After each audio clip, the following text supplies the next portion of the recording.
What's up, y'all? Welcome back to my channel. And we back for another therapy session. Y'all can't leave me hanging. So last I gave y'all some examples of like how how people pleasing equals self-abandonment, right? So in this one, I want to tell y'all how like what people pleasing lead to. The hidden cost of people pleasing. Number one, it's going to lead to emotional burnout, resentment, and lack of identity. This really made me feel away because this really was me. And like I tried to run from it so long, trying to say like, no, I'm not a people pleaser, because in my head I'm not. Like I thought it was only one way, and I said that in my other videos too. But now that I'm thinking about it, I'm like, wow. So we gonna touch on each one. So number one, emotional burnout. Boy, oh boy, oh boy, boy, oh boy. So first of all, people pleasing, and I'll definitely say this with myself. It just sneak up on you. It's not even one of those things like you don't even recognize that you're doing it. You just doing it, and subconsciously you might know, but it's like you can't stop depending on the type of person you are. At least for me, I'll speak like from my experience. So with the emotional burnout, you're overextending yourself constantly, which then gives you like an anxiety about it because you're trying to get these things done. You're saying yes to everything. You're not taking care of yourself. You're not saying no. You're not trying to just you always saying yes even when you're tired leads to exhaustion.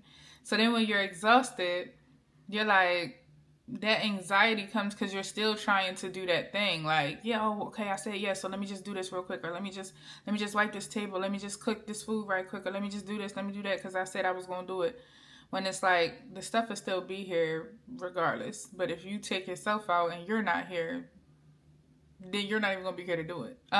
So then leads to, by you always saying yes, you're suppressing your own emotions, your own feelings, and just your own well-being, which then builds internal tension that eventually explodes. And it either is going to explode in anger or it's going to explode in depression, falling into that like depression. And then it's the continuous cycle of obligation, feeling like you're obligated to do something because you said yes, because you wanted to, commit to it. But the crazy part about that is, oh my goodness, I resonate so much with that because I'm like, I remember just always like, yeah, I'll do it, or just give me 10 minutes or give me 30 minutes or whatever. Like, it was never a no, or it was like, yeah, I'll do it later. Even when I knew I was dead tired. Like, and that's what really led me to me feeling like like me being an autopilot and not really giving nothing my all, not even wanting to try. And that's not even my nature. I'm not even the type of person who don't want to try. Like, I face mad stuff in life, so I know how to like maneuver and strategize on how to get out of certain things. But when it came to like them last few years before I just gave that all to God, it was so crazy. Like, I started to say no, but me starting to say no I started seeing who was for me and who wasn't, or who was really helping. Or how can I put it? I started to see exactly how much I was really adding to everybody's everyday life. So by me doing that, I'm like, I'm not getting as much help. So now I'm back in, like, I'm trying to back away slowly from my mental health, but the whole time my husband at the time not trying to do it. Like, he not picking up. And it's like, for me, it's natural because like when I seen him down and out, or when I seen he didn't have something, or he wasn't where he wanted to be, I would be like, okay, let me pick up. Like, I picked up where he lacks, and that part wasn't reciprocated. And in that moment, at that time, we going at it like cats and dogs, because he not seeing nothing that I'm saying. He not trying to hear me. It's just like, maybe in his eyes, he probably felt like, dang, I'm losing this girl. And for some reason, he don't, I don't know why. I don't know why. I mean, I'm going to put it like this. God allows everything to happen for a reason. So I have a sense of why, but at the end of the day, it wasn't one of those, it was just one of those things that I was looking at it from a different lens than what I have now. Because I'm looking like, I'm telling you what to do. I'm telling you how to do it. I'm telling you what I need. Like, you have the whole blueprint and you still just deciding to do whatever you want to do. You still not helping me. Or if you did, you'll give me a little bit when I'm like, no, or I gotta tell you how to do it. Like, I don't want to do that. I don't want to be the person to tell another person what to do and how to do it. You should be able to see me for who I am, what I already do. You should know it and offer that help anyway. Because at the end of the day, me and you got kids, so it's not like I'm just out here just nothing. Like, we share kids together. So at the end of the day, you got to pick up where I'm slacking. And in this moment, I was slacking big time. And all he could see was me slipping away from him. And in my head, I'm like, but I'm telling you what to do to reel me back in, like to get me back on track, and you're still not doing it. So it's like, how much more do you want me to take as a person to keep, like, how many chances you want? Because at this point, I'm fed up. I'm emotionally burned out. Like, you want me to deal with this part when I already gave you enough. I'm like, at this point, it's like I'm giving you crumbs. I'm putting the crumbs in the line, and you still not following the trail. And I'm like, so if you're not willing to work for it, I'm just not going to keep giving it to you. So now, you know how us women get cold, or like not even just cold, but you know how like we'll be quiet. Like, now I don't got nothing else to say. So it's kind of like he was trying to nitpick a little bit, and it's like, it don't even matter. Like, so all of that emotional part of it is like, bro, you got to go ahead somewhere. I already got enough going on. I'm trying to figure out my life, trying to figure out why I'm not where I'm at. Just, all them negative comments that start to come in, and you be looking like, and then he adding his on as if I'm supposed to take on his burden on top of mine. I just been doing this for like, I ain't gonna lie, y'all. I recognized this in 2019, and that's what makes me so mad. It's like probably really 2018 when I came to realization, but I was not taking steps. I was not taking the right steps. I feel like God been telling me, and by me not paying attention, I was not prepared for the rest of the stuff that was going to happen. But it all still worked out in the end, because I came right back to God and just gave to him, and I've been cool ever since. So if I had to go through it again, I would, because it taught me something that I can take in the future and that I can teach my kids going forward. And I feel like that's the whole point of life anyway. Is like, life gonna be hard in general, but or not even just hard, but life is going to have difficulties. You're going to have little obstacles in your way, but as long as you know how to navigate through them and not give up and not let life win, then you straight. But you're never going to learn how to do that unless you're going through it. So it's like, you still got to step through that fire. Now, me and my belief in my faith, you can't do that without God. You need Jesus. So with that, then, you know what I'm saying? It makes it even better, 10 times better. But just in a general statement, yeah, you got to go through that. You got to go through that. Whatever God is putting you through, so that you can hopefully learn from it and then make the corrections going forward, so that you're not falling into the same cycle. Because it ain't nothing like having to deal with the same thing over and over and you ain't learning from it. Like, now that would irritate me, because I don't even like repetition like that, like when it comes to certain stuff. But yeah, y'all, like that emotional part of it. I tell you, I was done. I was so, like, the emotional burned out. I was so done, because I'm like, I didn't give you every piece of me. I don't have nothing else. I don't want to think about how this is going to get paid. I don't want to think about nothing. I don't want to think about nothing. I don't want to think about where I'm going to be in 5 years. Like, that's how I got, and I'm not like that. I'm usually, like, optimistic about stuff, especially when it's dreams and stuff that I got going, that I want to accomplish. I'm definitely always positive about it, even if it's people that's negative around me. But at this point in my life, I was just like, oh my God, I don't want to do anything. Forget all those dreams. I'm just trying to make it to the next day. Like, that's how I felt. So that emotional burnout is there. And then the resentment. Now, I was a little better with this resentment part. I'm not going to hold you, because I really don't like the whole grudges. Last grudge I held, I must have been around 9 or 10. And I ain't going to tell y'all what the grudge was, because if I tell you, y'all going to view the person, y'all going to view the person as negative. I had a valid reason to hold that grudge, but that's not the point. The point is, that's the last time that I held one. So I really don't be holding grudges like that. I just, like, the best way for me to not even fall into that is, if somebody do me wrong, I just like to move around you. That's it. Move around. Like, that's about to be my new word. Move around. about to be my new word for 2025. Move around. I don't want to do none of that no more. But yeah, that's the best way for me to like deal with this type of stuff. Like when it's something that's not helping me succeed in life, I'm gonna move around it. But with this situation, because it was kind of like a codependent thing that was kind of forced on me on my behalf, I ain't had no other choice.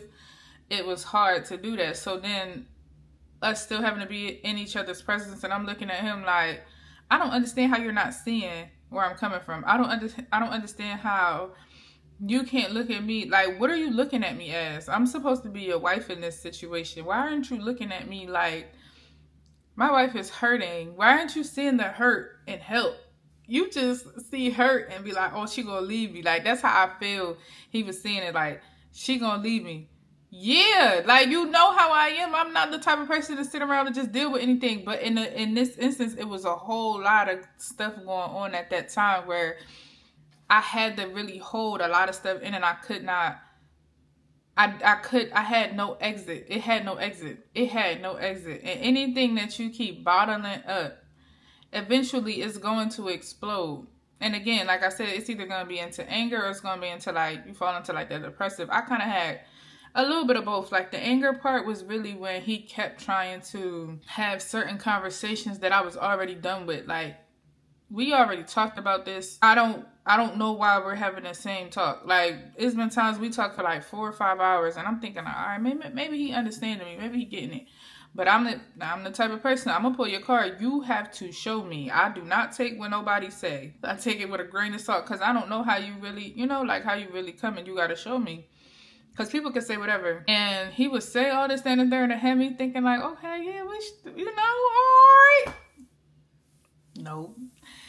Turn around, do the same stuff, or just not seeing. I'm like, yo, you're a grown man. I don't have to tell you what to do and how to do it. Like, and it was stuff that I was handling that I was like, okay, now you just handle this. Like, let's say for instance, if you know how some women are like make their doctors, like their men doctors appointments and stuff like that, dentist appointments. I was doing that, right? But it's like, I like that. It's not nothing like we married, so it's not like, oh no, like no, I'm cool on that, right? So I had told him, I was like, look, just handle your own stuff. This how easy I made it for him.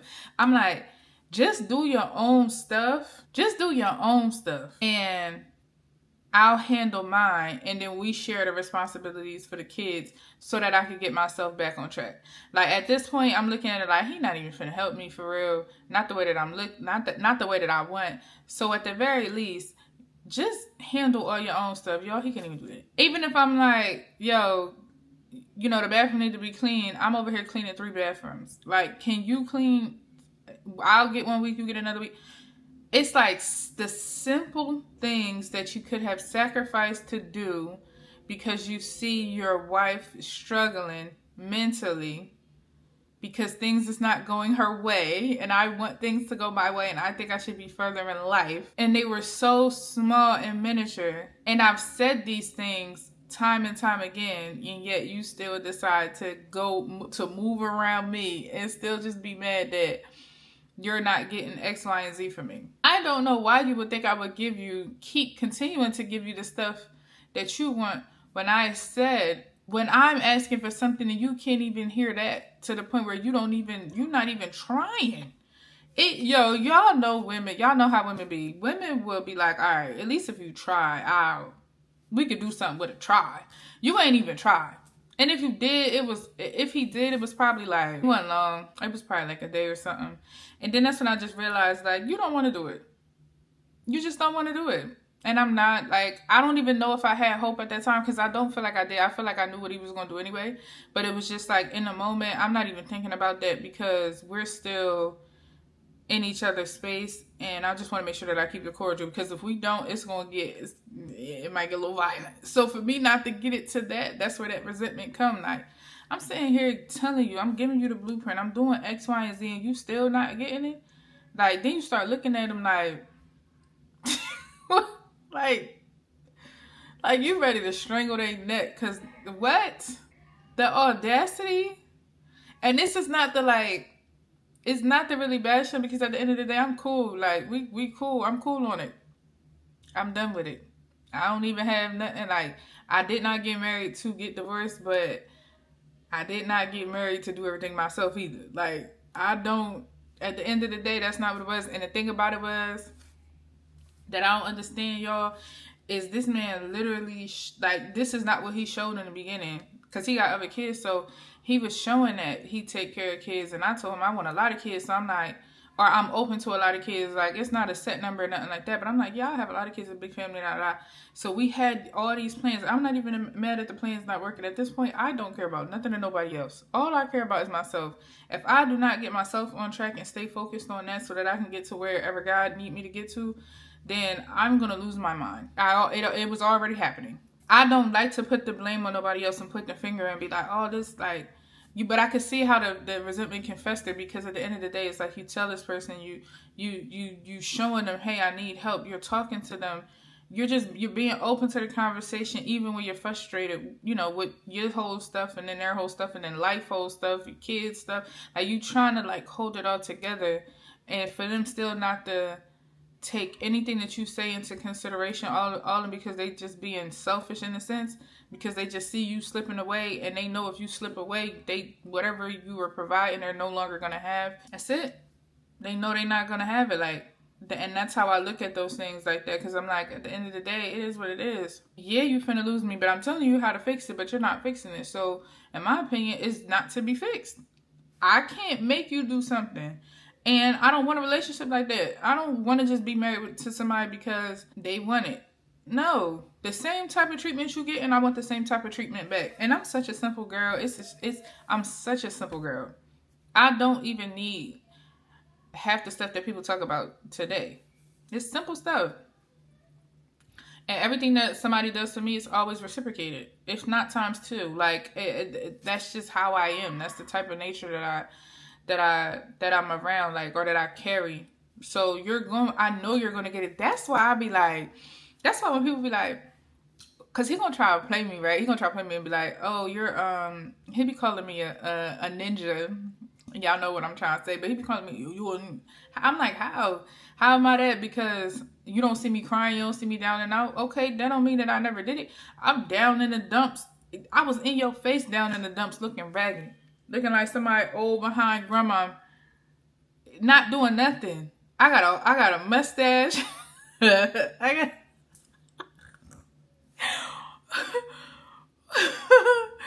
My mustache is growing. My eyebrows is getting. I'm about to have a unibrow. I'm about to have a unibrow. I haven't dyed my hair. I haven't put no product in my hair. I haven't put on no makeup in Lord knows how long. And it's not that you need those things, but these are the things that I like to do, so it makes me feel good. You know how when you do something, or you look good, you feel good. Like, I haven't bought myself clothes in years. I'm over here in the bummy clothes, like, looking crazy. And you don't even see this in front of your face, and then you want to tell me I act like a ninja? I was in front of your face with it. How you ain't see it? Like, what are we talking? Like, what are we talking about? It was right there. It was right there. It was bold, flat out right there, and you still did not see that. That's not my fault. And I was trying to tell him, he's like, oh, you just so cool, you don't care. No, it's not that I don't care, but I dealt with all of that stuff in a silent, like in the quiet. I mean, I dealt with all of that in the quiet. I'm not gonna keep crying. First of all, it never gave me keep crying. And he know that. That's what's like crazy about it, because I'm not even that type of person. I don't be crying like that. But in my quiet time, I had my moments, yes. Very frustrated. And for the most part, I always try to like rewire it. Like when I'm thinking like that, I try to get back to the positive quickly so I don't stay in the dumps for long. But at this particular time, it was a whole lot that was just like, girl, I just couldn't fight back no more. At this point, I cannot fight back no more. And it was all deemed for me to turn back to Jesus, because I was not here. I was going. I wasn't all the way going, but I just wasn't. He wasn't even on my mind. It was. I was like, God help me, like, stuff like that. But I wasn't seeking him. It was no relationship. I wasn't even close. So it was all destined for me to go through all this. But it's just like, I was right in front of your face showing you, and you just did not want to see it. Like, you can't get on me because you ain't want to see it. It is what it is. So you always try to call me cold. Oh, no. I had my time in the quiet. I've had it in front of you trying to tell you.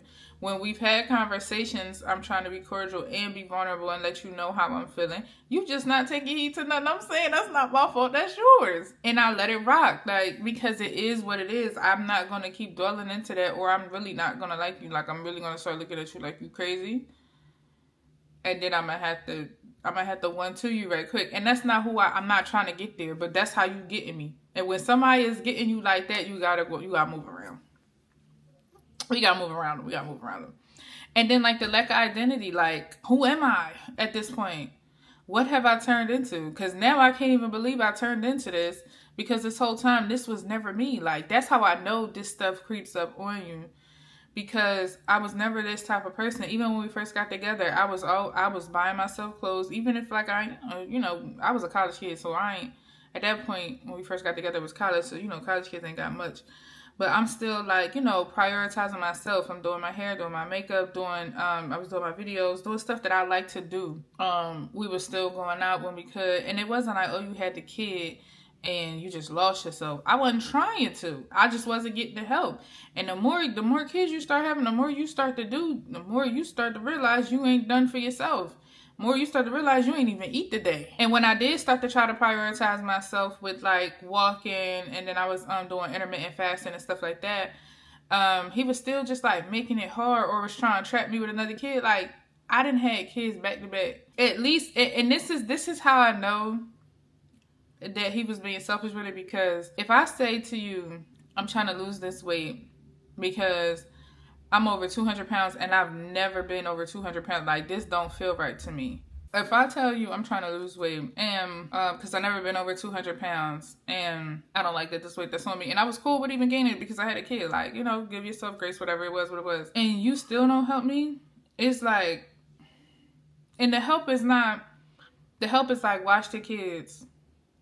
Like, at a point, I had to, like, force it, where I was like, take these kids, I'm going outside. And I'm just telling them what I'm going to do. I'm going outside, I'm going to go walk. He could have helped any kind of way. Like, oh, let me get you something. Let me get you some, I don't know, like, have something, like a snack or a meal or something when I get off. Like, he could have did all of that stuff that he did not do. So you're not putting in the effort. So you're not even trying to help me lose the weight. But you constantly trying to help me put on more by having a baby, having another one. Like, make that make sense. And the reason why I'm speaking on that part is because he wanted to get like to 200 pounds, right? Or past 200 pounds. So when he was doing that, I was like, all right, I got you. Like, I'm going to cook for you. I'm going to cook breakfast. I don't really do lunch like that. But I was like, I'll cook breakfast and dinner for you. And, you'll have, if you're still hungry in the middle, or if you need to eat, because, when you're trying to gain the weight, you got to overeat. So he started overeating, or he would do his lunches or whatever, and he would sleep. The whole time you sleeping, who you think got the kid? So I'm taking on all of this because you said you want to do something. Every time you went to the gym, who you think got the kid? No problem. Like, it was never forced. And that's why I'm like, yo, you really don't, you really like being my op a little bit. Like, why are you being an op? It is what it is. Like, now I'm at the point where, like I said, I'm just speaking on it just because I can resonate with what I'm telling y'all. But it's no love lost. Like, it is what it is. It's gone. It's done. It's over with. I'm on to something different. God has me in a whole different direction that doesn't require me to think back to that stuff. Like, is cool. And that's why he be like, oh, you just, no. Once I'm done, I'm done. And that's the funny thing. I told him that. He be thinking I be threatening him. You threaten, why are you trying to make a threat? No, I'm telling you, once I'm done, you cannot. It's locked, sealed, signed, delivered, gone.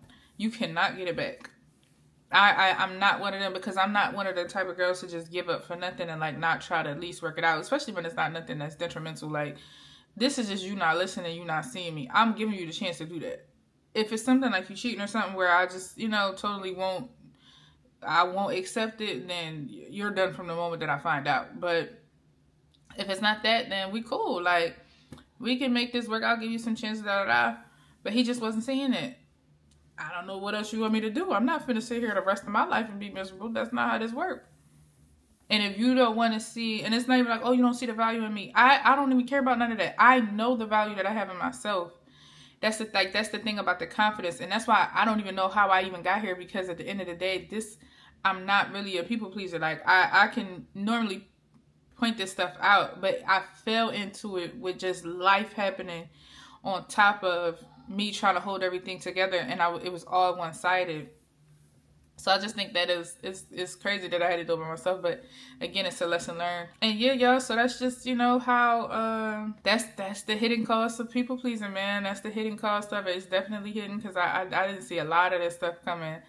But it happened, and, you know, life lesson, life learned. I know what to do going forward. I know what not to do going forward.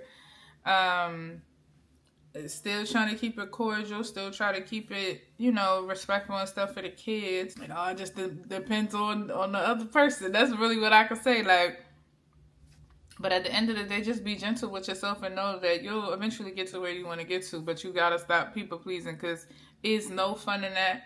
It's wasted time, wasted years. All types of stuff can fester from that anger. Like I said, I just pointed you out the three points that I had to deal with, and that's whack. Like, in life, you wanna be able to deal with the heavy stuff, but at the same time, you want to deal with that with a calm, cool, and collected type of mind. Because if you deal with it with a mind that's clouded and all over the place, something gonna turn up, and it ain't gonna be nice. You know what I'm saying? So now I got more clarity on stuff where it's like, oh, this type of thing find me again, I know what to do with this. And that's all that really matter. Like, that's a lesson learned. And lessons, as long as you keep learning lessons, as you keep progressing and as you keep growing and whatever you're doing and just life in general, that's all that matters. Because at the end, you'll have so much wisdom attached to your life that after that, you can start to pass that down to your kids. So that those same mistakes that you made, they don't have to make, because they'll already had a game because you ran into them.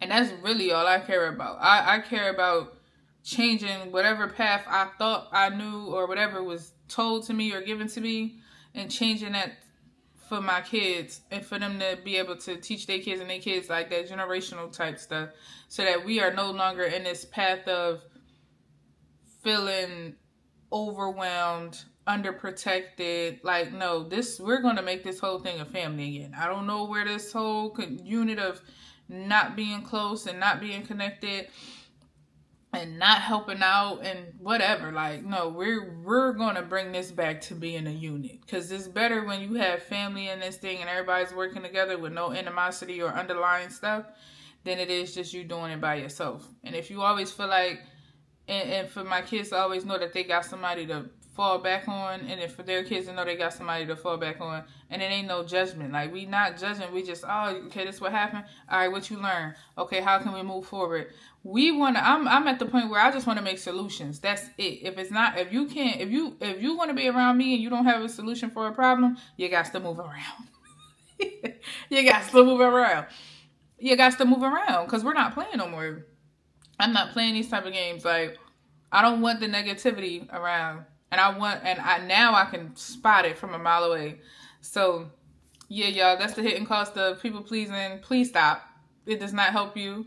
And I might have one or two more videos for the people pleasing, just to kind of tie it all together. But yeah, if you like this video, don't forget to like, comment, and subscribe, and I'll see y'all in my next one.